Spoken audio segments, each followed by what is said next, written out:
Tudo o que a indústria bilionária do bem-estar está empurrando goela abaixo de você neste exato momento já estava escrito num livro que quase ninguém lê direito.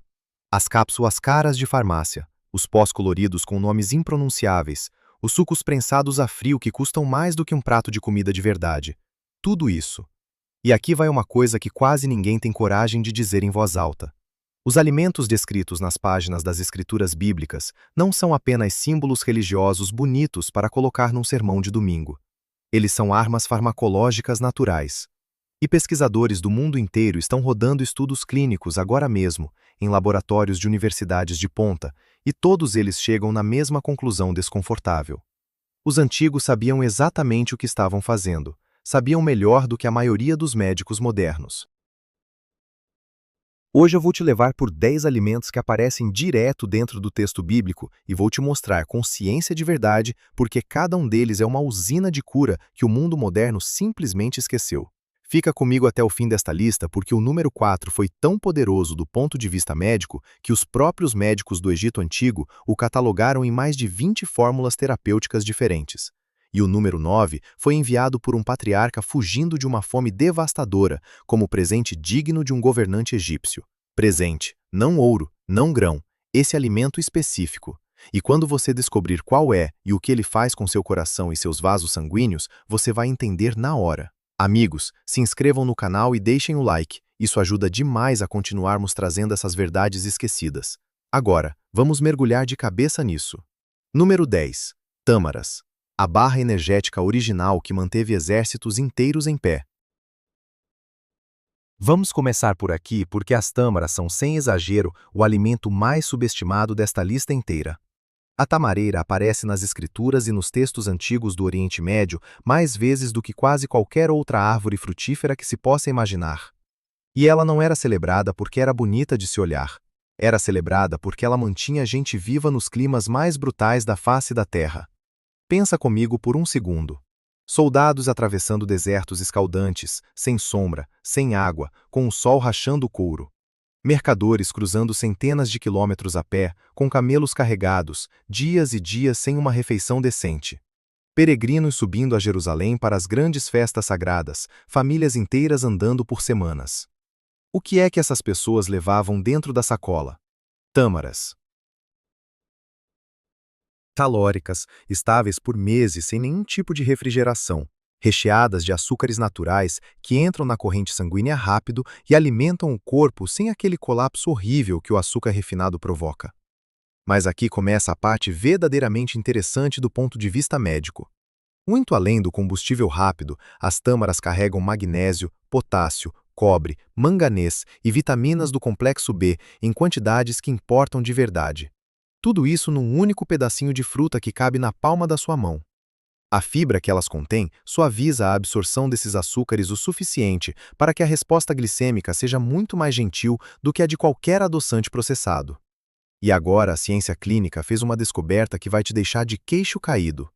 Sobre tâmaras e gravidez. Estudos clínicos controlados, feitos em hospitais de verdade, com mulheres grávidas de verdade, mostraram uma coisa impressionante. As gestantes que consumiram tâmaras regularmente nas últimas semanas da gestação tiveram trabalhos de parto mais curtos, chegaram aos hospitais com a dilatação cervical mais avançada e precisaram de bem menos intervenção médica do que as mulheres que não comeram a fruta. Parteiras antigas, de vilarejos pequenos espalhados por todo o Oriente Médio, já recomendavam exatamente isso há gerações e gerações. A obstetrícia moderna, com toda a sua tecnologia, está agora correndo atrás para confirmar o que essas mulheres sábias já sabiam na ponta dos dedos, e não para por aí. Os polifenóis e taninos presentes nas tâmaras também carregam propriedades antimicrobianas bem reais. Os caroços, que todo mundo joga fora sem pensar duas vezes, eram moídos até virarem pó fino e usados na medicina árabe tradicional contra infecções do estômago e dos intestinos. Até a parte descartada era medicina. O uso tradicional é bem simples. De 3 a 5 tâmaras como fonte de energia rápida antes de um esforço físico ou de uma viagem longa. Como adoçante natural em receitas e preparos doces. E como forma gentil de quebrar um jejum prolongado, que é exatamente o motivo pelo qual elas são usadas há séculos para encerrar o jejum sagrado do Ramadã. Depois de muitas horas sem comida, o corpo absorve as tâmaras de um jeito suave, sem choque. Isso não é superalimento da moda. Isso é comida de sobrevivência com histórico clínico de milhares de anos. E se uma fruta seca e barata faz tudo isso pelo corpo humano, espera até descobrir qual é a noz que um patriarca em fuga da fome escolheu como presente digno de um governante. Número 9. Pistaches. A noz que um patriarca considerou digna de um rei. Aqui está um momento do livro do Gênesis que a maioria das pessoas lê no automático, sem parar para pensar no peso do que está sendo dito. Quando o patriarca Jacó envia seus filhos ao Egito, durante uma fome devastadora que estava matando povos inteiros da região, para negociar grãos com o oficial que controlava absolutamente todos os celeiros daquele território, ele manda os filhos levarem presentes. E pistaches entram nessa lista cuidadosamente escolhida. Lê de novo, com calma. Um homem negociando pela sobrevivência da própria família, no meio de uma fome regional que já tinha arrancado vidas, escolhe pistaches como algo digno de ser oferecido a um governante egípcio. Isso te diz tudo sobre o valor que essas nozes tinham no mundo antigo. Elas não eram um lanche qualquer. Elas eram nutrição em nível de joia, moeda de prestígio, algo que reis reconheciam como tesouro. E a ciência moderna confirma que o patriarca sabia o que estava fazendo. Pistaches são únicos entre todas as nozes na concentração de luteína e zeaxantina, dois carotenoides que funcionam como os principais protetores da mácula do olho humano. O consumo regular de pistaches está diretamente ligado à redução do risco de degeneração macular relacionada à idade, uma das principais causas de cegueira no mundo desenvolvido hoje. Eles carregam mais potássio por porção do que praticamente qualquer outra noz que você possa encontrar, o que apoia diretamente a regulação da pressão arterial. O perfil de aminoácidos essenciais é surpreendentemente completo para um alimento vegetal, o que torna o pistache uma fonte poderosa de proteína complementar para quem não baseia a dieta em carne. Mas o que realmente deixou os pesquisadores de queixo caído foi o que o pistache faz com o intestino. Estudos clínicos recentes mostraram que o consumo regular de pistaches aumenta as populações de bactérias benéficas no cólon, principalmente cepas de bifidobactérias, de uma forma mais eficaz do que quase todas as outras nozes já testadas em laboratório. Antes de existir sequer a palavra microbioma no vocabulário humano, a família inteira do patriarca Jacó já estava comendo um dos alimentos mais poderosos para sustentar esse ecossistema dentro do intestino, e comendo como alimento de prestígio. A estrutura da parede celular do pistache também faz algo que parece pequeno, mas muda tudo na equação. A gordura que está lá dentro não é totalmente absorvida durante a digestão. Parte dela passa intacta pelo trato digestivo e vai alimentar as bactérias do intestino em vez de ser armazenada como gordura no seu corpo. É por isso que pistaches dão uma saciedade muito maior e acabam entregando menos calorias líquidas do que o rótulo da embalagem indica.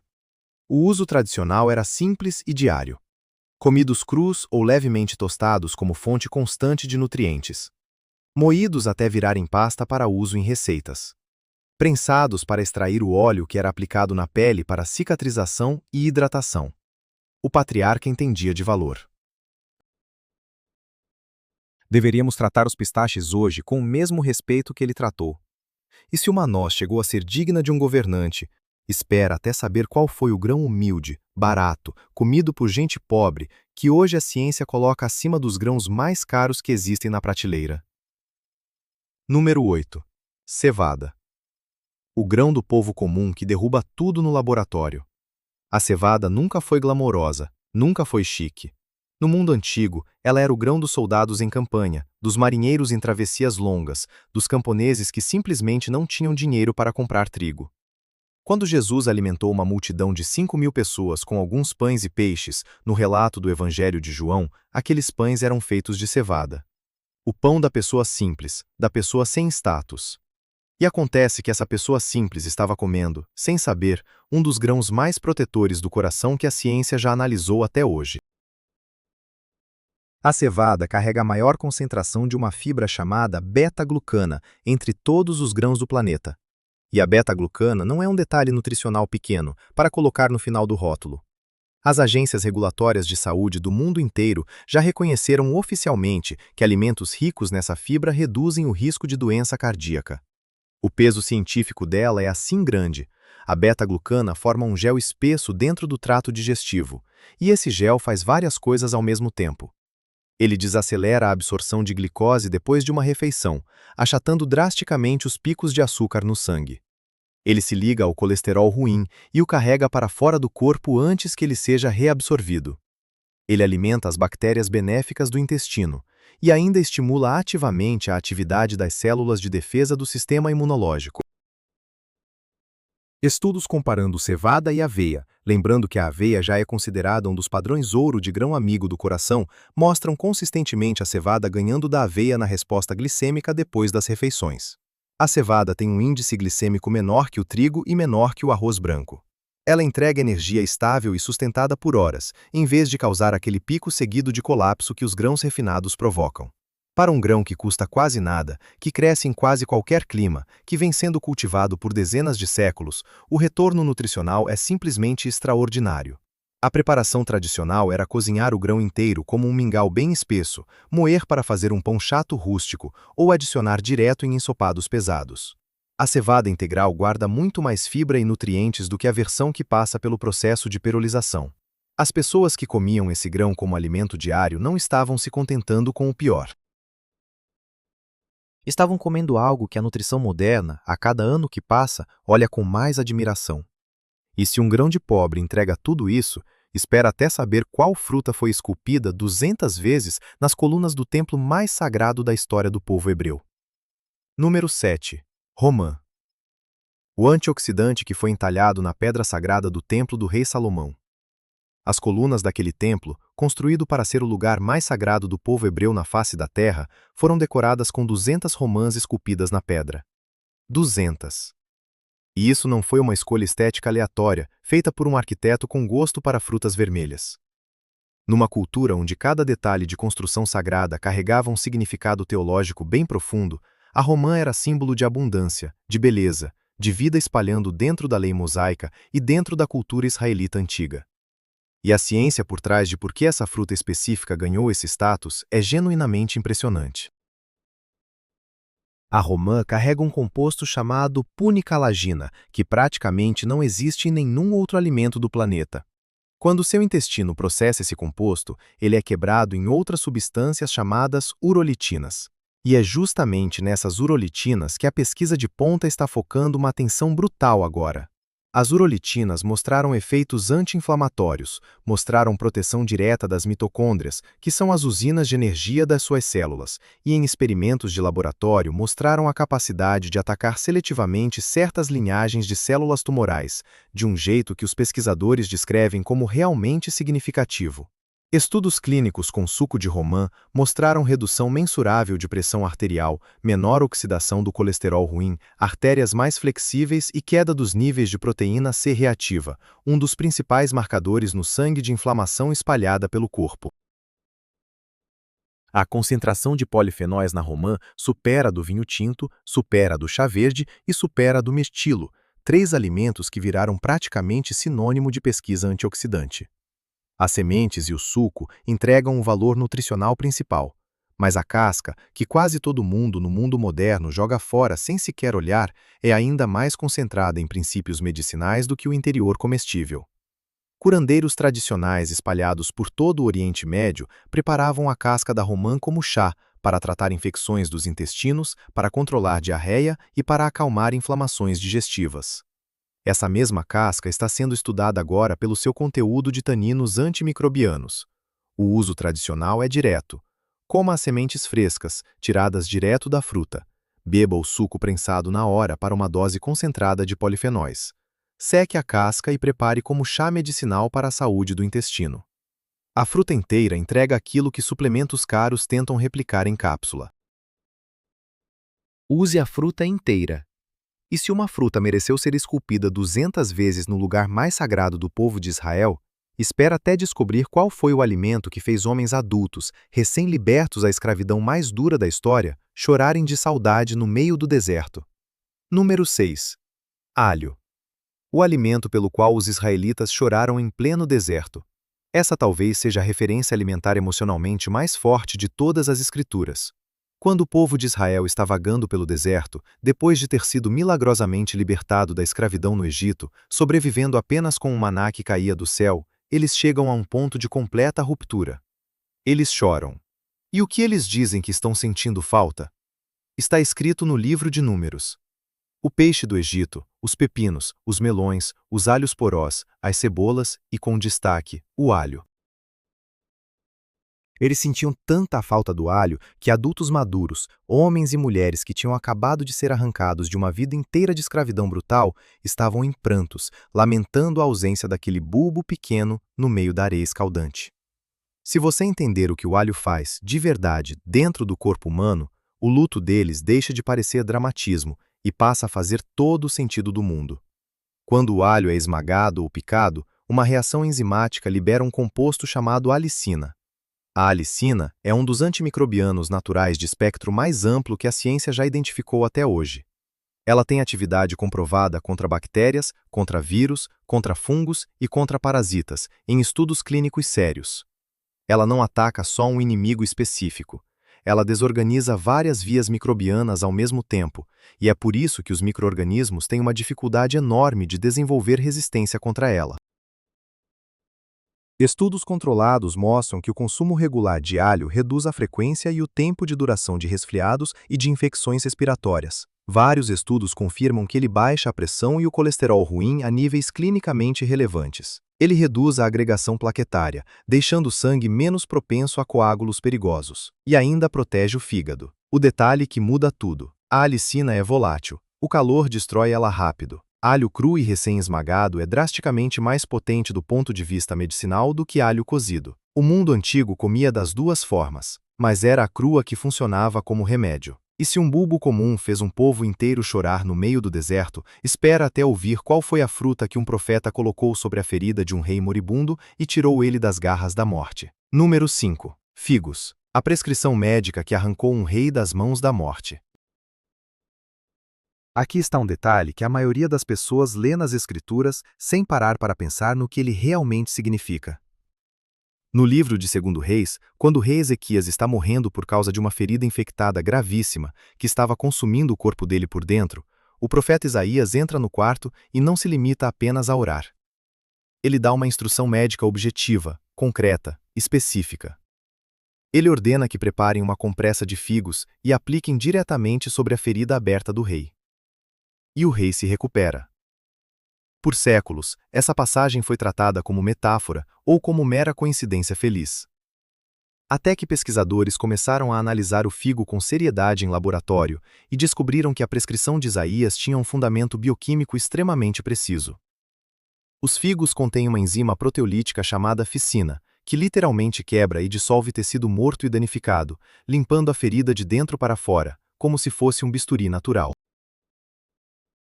Eles também carregam compostos chamados psoralenos e benzaldeído, com propriedades antimicrobianas já documentadas. O látex branco e pegajoso que sai da casca do figo verde antes de ele amadurecer mostrou em estudos a capacidade de inibir o crescimento bacteriano e acelerar os primeiros estágios da cicatrização da pele. Mas os figos não são só para cuidar de feridas abertas. Como alimento interno, eles são uma das frutas mais densas em minerais que você pode colocar na boca. São extraordinariamente ricos em fibra solúvel, principalmente pectina, que alimenta e diversifica as bactérias benéficas do intestino. Carregam magnésio, potássio, cálcio e vitaminas do complexo B, em concentrações que funcionavam, num mundo sem nenhuma farmácia, como algo bem próximo de um multivitamínico diário tomado da natureza. Figos frescos, no ponto certo de maturação, entregam energia rápida junto com toda essa carga mineral. Figos secos estendem essa nutrição durante as estações em que frutas frescas simplesmente não estavam disponíveis. E a prática antiga de aplicar figos amassados em pele inflamada ou infectada é uma que, honestamente, merecia muito mais investigação clínica do que recebe hoje. Isaías não chutou, ele receitou, e a receita funcionou. E se uma fruta comum salvou um rei da morte, espera até descobrir qual alimento era usado como pagamento oficial para os operários que ergueram as maiores construções da história humana. Número 4. Cebolas. O rei prebiótico que pagava os construtores das pirâmides do Egito. Cebolas aparecem lado a lado com o alho naquele grande lamento dos israelitas no deserto, no livro de Números. E a presença delas naquela lista de saudade não foi acidente. Cebolas não eram tempero. Elas eram um grupo alimentar em si. Aqui vai o detalhe histórico que coloca tudo em perspectiva brutal. Os trabalhadores egípcios que ergueram as pirâmides pedra por pedra eram pagos parcialmente em cebolas e alho. Não recebiam como um bônus extra, recebiam como parte do salário oficial. Quando uma civilização que está construindo as maiores estruturas da história da humanidade decide pagar os próprios trabalhadores com um alimento, esse alimento não é nutrição opcional, ele é combustível estratégico. E a ciência moderna explica com precisão o porquê. As cebolas estão entre as fontes alimentares mais ricas em quercetina, um polifenol com efeitos anti-inflamatórios, antihistamínicos e antioxidantes que já foram testados em centenas de estudos clínicos. A pesquisa mostra que a quercetina reduz a pressão arterial de forma mensurável, inibe as vias de sinalização inflamatória envolvidas nas doenças crônicas mais comuns e reduz as respostas alérgicas estabilizando os mastócitos. Mas o superpoder menos comentado das cebolas é o conteúdo de fibra prebiótica. As cebolas são carregadas de fibras específicas do tipo inulina, que atravessam o intestino delgado sem serem digeridas e chegam ao cólon, onde alimentam seletivamente as cepas de bifidobactérias e lactobacilos. Essas são as cepas fundacionais de um ecossistema intestinal saudável. A dieta antiga israelita girava em torno de alho, cebola e alho poró todos os dias. Todos membros da mesma família botânica. Todos ricos nesses compostos prebióticos. Sem nunca ter ouvido a palavra microbioma, aquela cultura estava comendo, sistematicamente, tudo o que alimenta e mantém um microbioma forte. Os compostos sulfurados da cebola também apoiam as enzimas hepáticas de detoxificação, ajudando o corpo a processar e eliminar toxinas do ambiente com mais eficiência.